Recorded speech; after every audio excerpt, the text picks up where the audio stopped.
बेटियां ध्यान रखें, मेरी माताएं ध्यान रखें, मेरे भाई ध्यान रखें। जिस दिन तुम्हारा मन करे, जिस दिन तुम्हारा दिल करे, उस दिन घर में पार्थिव शिवलिंग का निर्माण कर लिया। जिस दिन तुम्हारा दिल कर जाए कि आज मेरा मन है मैं पार्थिव शिवलिंग बनाऊं, गमले में से मट्टी लो, खेत में से मट्टी लो, जहां से मट्टी ले सकते हो।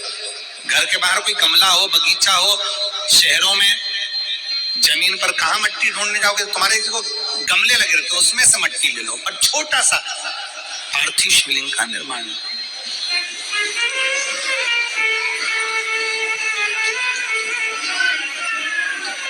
समझ लेना जरा, तुमने पार्थिव शिवलिंग बनाया, जलाधारी बनाई,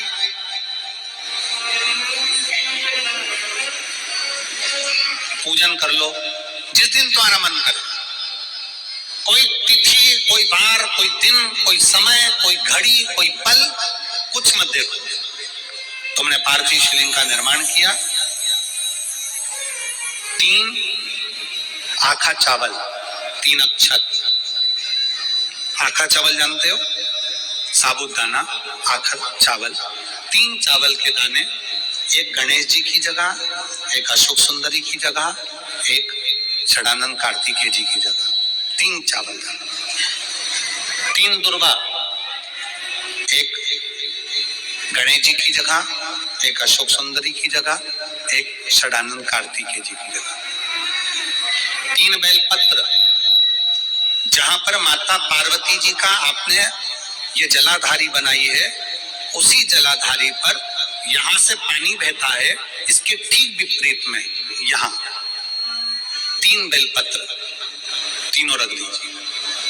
और छोटा सा कलश हो या बड़ा सा कलश हो, 3 लोटा जल यहां बैठकर, जहां पर आपने बेलपत्री रखी है उसी के वहीं पर बैठकर इस शिवलिंग पर 3 लोटा जल धीरे धीरे अपने मन की कामना कर कर, बाबा आज मैं दुखी हूं, बाबा मुझे ये तकलीफ है, बाबा मेरे बच्चे ये काम में गए हैं, बाबा ऐसा है, 3 लोटा जल बाबा को धीरे धीरे अपने भाव कहकर, फिर तुम्हारे पास में जो पूजन का सामान हो वो चढ़ाकर बाबा की आरती कर कर दिया लगा दो।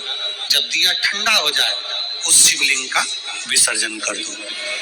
आप पाओगे, आपने अगर 2 या 3 बार कभी भी तुम्हारा मन करा कर लिया, आपको खुद लगेगा कि मेरे घर में संपदा कैसे बढ़ रही है और कार्य कैसे सिद्ध हो रहा है। शिव आराधना में भगवान शंकर की, शिव भक्ति में भगवान शंकर की अविरल भक्ति में पार्थिव शिवलिंग का निर्माण और पार्थिव शिवलिंग की पूजन हमें बल प्रदान करती है, हमें बल देती है। पार्थिव शिवलिंग के निर्माण का, पार्थिव शिवलिंग के पूजन का, पार्थिव शिवलिंग की आराधना का फल भोग। जब पार्थिव शिवलिंग का निर्माण होता है तब बनाते हो, पर बीच में कभी तुम्हारा मन कर जाए एकदम, जब तुम्हारा मन हो। अब कई लोग कहते हैं गुरुजी पार्थिव लिंग का पूजन करना है तो पति पत्नी का दोनों का होना जरूरी है, शादीशुदा होना जरूरी है, या ऐसा जरूरी है या वैसा जरूरी है। शिव महापुराण की कथा कहती है, बच्चे हो बच्ची हो, शादी हो गई नहीं हुई, विवाह हो गया, जैसे भी हो, आप जैसे हो वैसे पार्थिव लिंग का निर्माण करो और पूजन करो। हमारे मध्य प्रदेश में जब लड़की घर में आती है, शादी कर कर बहू जब आती है तो प्रथमता में गोरानी होती है, गोरनी सुहागिन होती,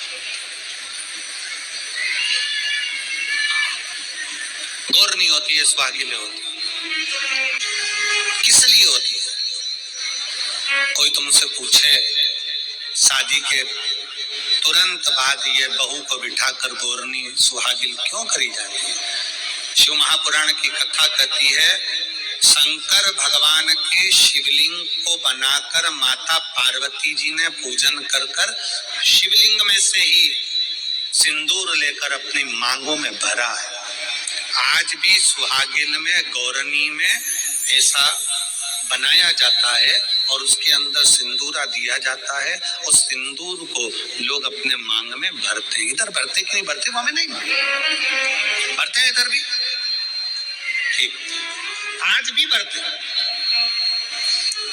कई लोग कहते हैं वो गौरनी है, कोई कहता है वो सुहागिले हैं, कोई कहता है वो गौरानी है।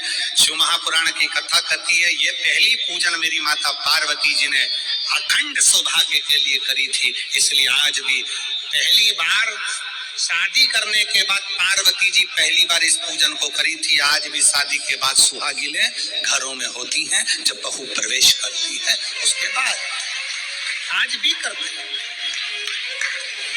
ये सब पुराना है, उसको आज लोग नए में ले लें क्या भाई सुहागिले है, गौरानी है। ये आजकल वो पुराना शंकर के शिवलिंग की आराधना, शंकर के शिवलिंग की पूजन, भक्ति।